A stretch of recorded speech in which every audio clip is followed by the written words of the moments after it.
saya sekalian saya muliakan, Abu Dujana tiap kali habis selesai sholat subuh dalam beberapa hari belakangan itu, sahabat Nabi nih Abu Dujana, selalu aja para sahabat ngelihat Abu Dujana selalu berdiri begitu Nabi Muhammad habis selesai salam sholat, nggak pakai nungguin dzikir, nggak pakai nungguin doa. Begitu Nabi, Assalamualaikum warahmatullah, Assalamualaikum warahmatullah, semua sahabat, Assalamualaikum warahmatullah, Abu Dujana langsung berdiri, langsung pulang. Jadi pemandangan yang nggak enak dari para sahabat, gitu kan ya? Kita kan jangankan habis selesai sholat, jangankan ada Nabi Muhammad, di majelis gini aja kalau ada satu berdiri kan bisa ngerusak perhatian, konsentrasi banyak orang kan. Jadi pertanyaan, kenapa nih gitu? Sambil mikir-mikir, oh, mungkin dapat telepon, mungkin ini, mungkin itu kan begitu ya. Nah ini teman-teman saya sekalian, sahabat pada heran ngelihatnya. Mereka pun mengadukan sesudah beberapa hari nih, kok bisa tiap hari subuh aja. Nah itu setiap waktu itu Abu Dujana pasti habis selesai sholat subuh langsung jalan. Habis diperhatikan sehari, 2 hari, 3 hari, 4 hari, mereka pun ngadu kepada Nabi Muhammad alaihissalam. Mungkin kalau baru sekali barangkali kebelet kek gitu ya, sakit perut mungkin, atau apa, mungkin ada keluarganya yang lagi sakit. Tapi kalau berhari-hari gitu kan itu pemandangan yang gak enak dilihat. Mereka pun mengadukan hal tersebut pada satu siang ba'da dhuhr gitu kepada Nabi Muhammad alaihissalam. Wahai Rasul, Abu Dujana itu belakangan tiap habis subuh, begitu engkau habis selesai salam sholat langsung berdiri Rasul, nggak pakai nungguin dzikir, nggak pakai nungguin apa-apa. Oh gitu. Besoknya Nabi itu kan orangnya tabayun. Tabayun itu klarifikasi. Tabayun itu mencari bukti. Itu tabayun. Jadi ngelihat langsung gitu kan. Habis subuh Nabi Muhammad perhatiin. Begitu habis Nabi Muhammad salam, Nabi langsung noleh ke depan gitu. Maksudnya Nabi maju ngeliatin orang-orang. Ternyata benar, Abu Dujana berdiri dari sholat keluar. Nggak langsung dipanggil saat itu sama Nabi, dibiarin. Waktunya siang, duhur, habis selesai salam sholat, Abu Dujana masih ada di situ. Baca dzikir ini apa enak sama Rasulullah, habis doa selesai kelar, Nabi Muhammad panggil Abu Dujana. Ya Abu Dujana, labbaik ya Rasulullah. Ma tahtaj ila du'ai. Nabi itu ya, caranya negur adem, enak, nggak main menghakimi. Nabi nanya, apakah kamu tidak merasa perlu dengan doaku wahai Abu Dujana? Doa habis selesai sholat kamu ngerasa nggak perlu? Wa man la yahtaj ila du'aika ya Rasulullah, kata si Abu Dujana. Emang siapa juga ada orang yang nggak perlu dengan doamu wahai Rasul? Tapi aku lihat tadi pagi Abu Dujana, kata Nabi, kamu segera berdiri sesudah selesai sholat, tidak menunggu sampai doa selesai dibacakan. Inzirni ya Rasulullah. Kata Abu Dujana, maafkan aku wahai Rasul. Ada sebabnya Rasul. Saya malu mau ceritanya. Kalau engkau biarkan saya nggak harus cerita wahai Rasul, saya akan berterima kasih padamu. Kata Nabi, kamu harus cerita wahai Abu Dujana. Ceritain. Disuruh sama Nabi kan? Ya Rasulullah, kami adalah keluarga miskin, tinggal di jalan sebelah sana itu. Kasih tahu sama dia. Sekarang ini lagi musim kurma. Sebelah rumah kami Yahudi punya pohon kurma, lagi mateng-matengnya buahnya. Kadang-kadang di waktu malam anak-anak kami tidur tanpa sempat makan malam karena tidak ada yang bisa mereka makan. Saat pagi hari wahai Rasul, anak-anak saya bergegas keluar dari rumah buat memunguti kurma-kurmanya tetangga sebelah. Kalau saya lagi mau berangkat ke masjid, belum terang, sehingga saya nggak bisa memunguti kurma-kurma yang jatuh. Kalau saya nungguin sampai selesai doa, selesai zikirmu dibacakan, dan saya pernah melakukan itu, anak saya keburu bangun Rasul.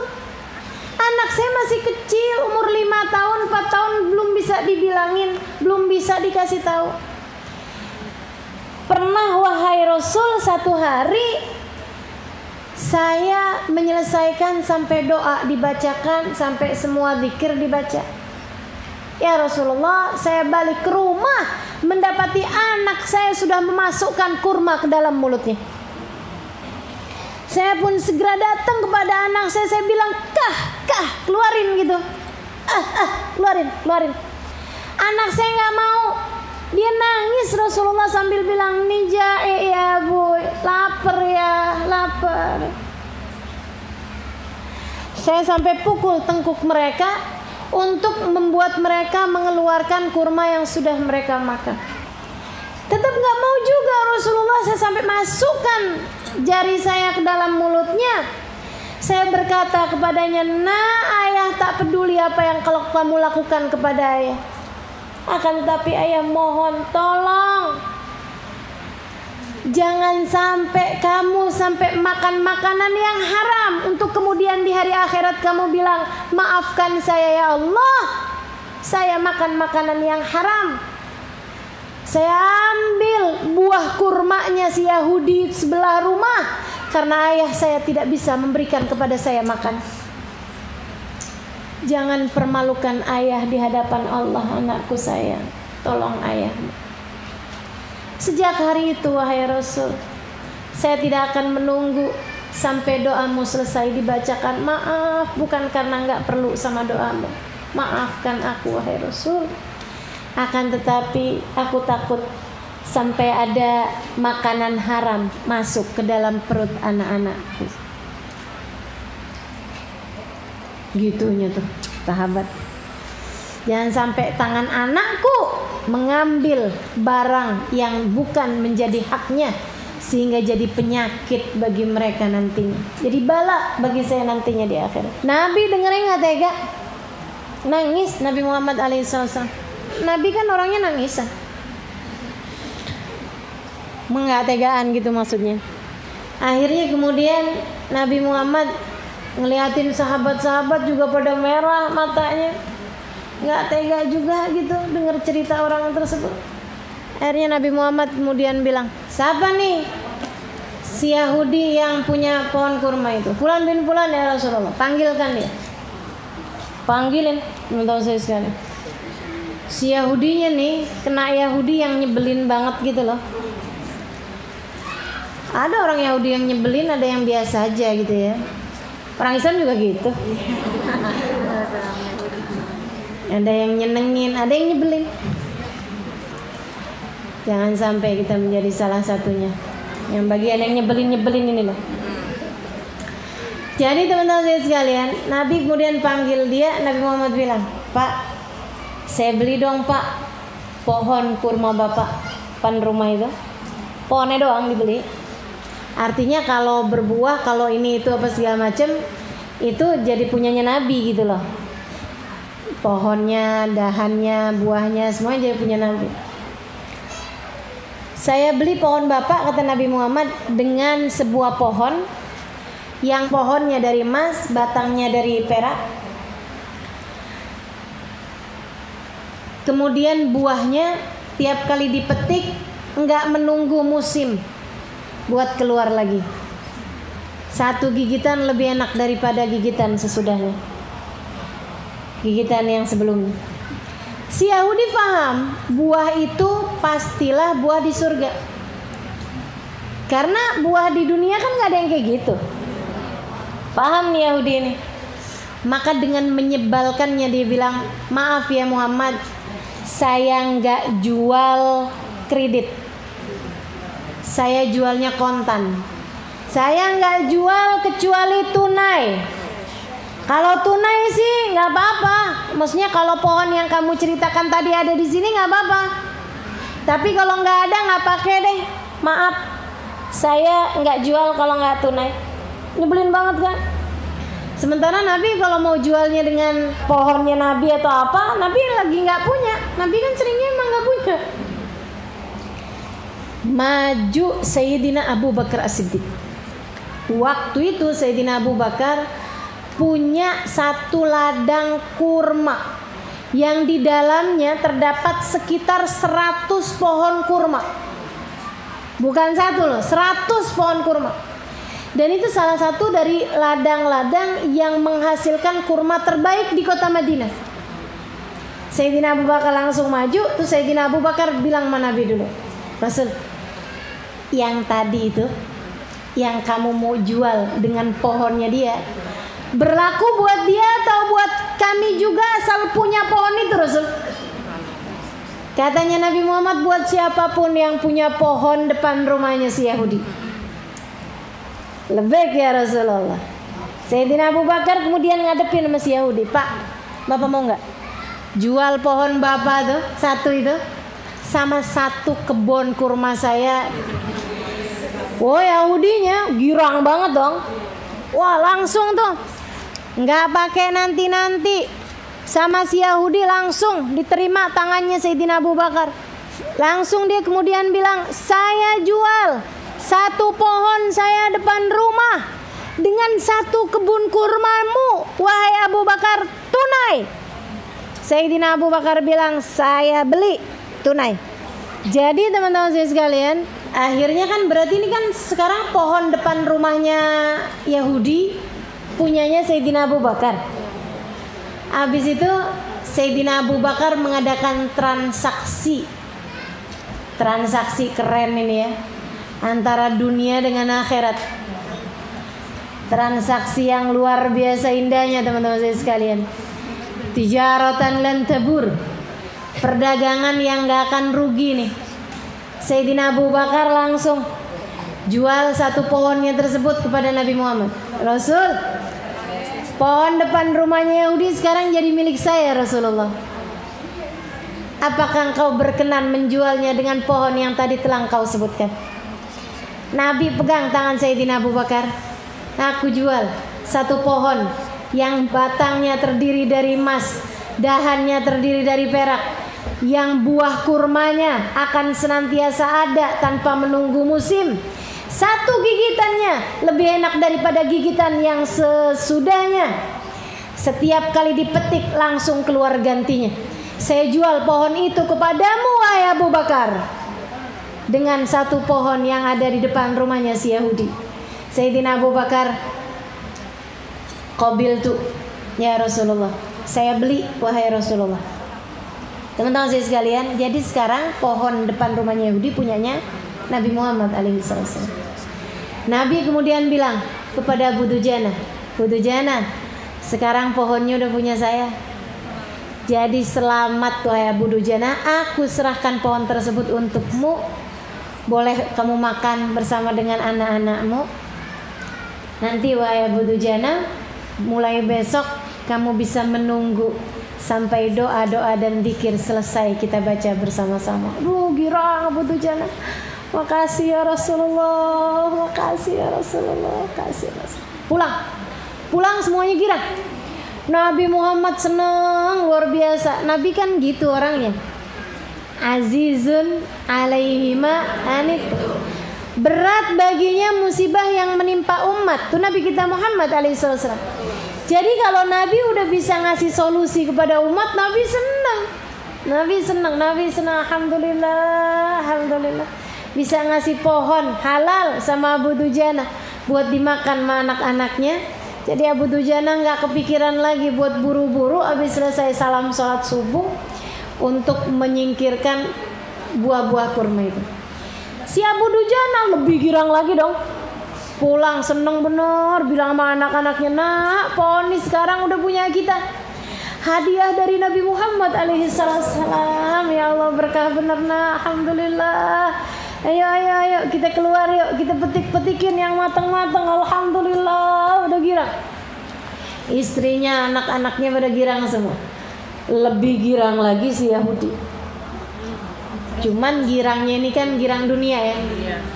Si Yahudi nih girang nih karena dapat keuntungan besar. Pulang ke bininya, wah nasib nih emang bener-bener nih. suamimu ini orang yang nasibnya bagus. Dia bilang pohon kurma depan rumah kita nih udah kebeli sama satu kebunnya Abu Bakar. Abu Bakar bahlul, dia bilang, masa satu pohon kurma kita di depan rumah dibelinya sama kebun kurma? Ya, Abu Bakar dah. Kenapa tuh orang jadi kayak begitu si Abu Bakar tuh?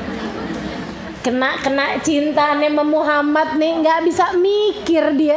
Masa satu dibeli sama 100? Tuh kan nolnya lebih 2. Abu Bakar emang beneran dah. Kita emang nasibnya bagus nih, kita emang nasibnya bagus. Mana lagi pohon kurma ini kan depan rumah kita nih. Ntar sebelum dipanen sama tetangga-tetangga nih, kita duluan aja yang ngambilin. Mau dasar rakus sih. Rakus tuh sampai begitu tuh. Udah dapat 100. Ya Allah, sama yang satu tertarik juga. Naudzubillah. Cinta dunia, teman-teman sekalian. Makanya nggak heran ada orang duitnya banyak masih mau korupsi. Nggak heran saya.